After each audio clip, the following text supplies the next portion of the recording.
My name is Andrew Noble. I'm from Edinburgh originally, but have been lucky enough to have travelled all around the world through various jobs that I've held. And right now I'm actually looking for a business to buy in Scotland. I had spent 8 years as a professional ski racer, racing all over the world, based in Austria and competing in the alpine skiing events and slalom and giant slalom. So I had a reasonable career, but never quite made the dizzy heights of what I dreamt of when I was a schoolboy, of getting an Olympic medal. And I retired from the sport in 2010 when I was 26 years old, and was forced into making the transition from sport into the business arena. And I found that through my skiing days, I sort of cultivated a high amount of ambition, determination, hard work, but most importantly, actually, I was curious and interested in people, and that helped me enormously as I made the transition from sport into business. And in particular, when I moved into venture capital, and the venture capital firm was running an angel network, that really helped me to create relationships and build relationships in the industry, which sort of helped just make that transition, even though I lacked in the technical skills and the experience.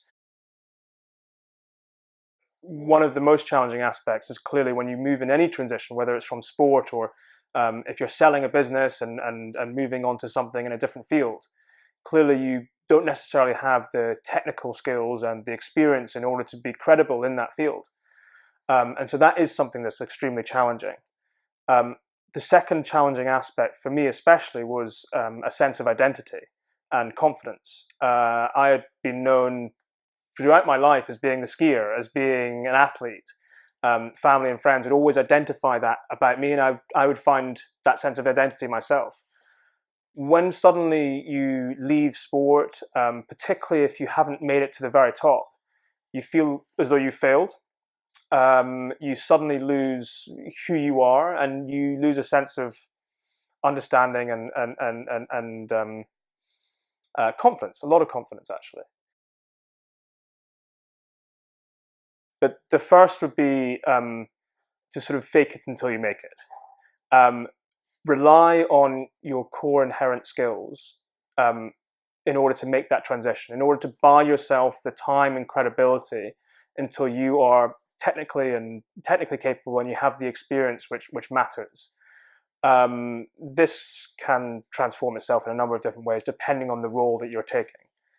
The second would certainly be surround yourself with people who can help, and never be afraid to ask the dumb questions.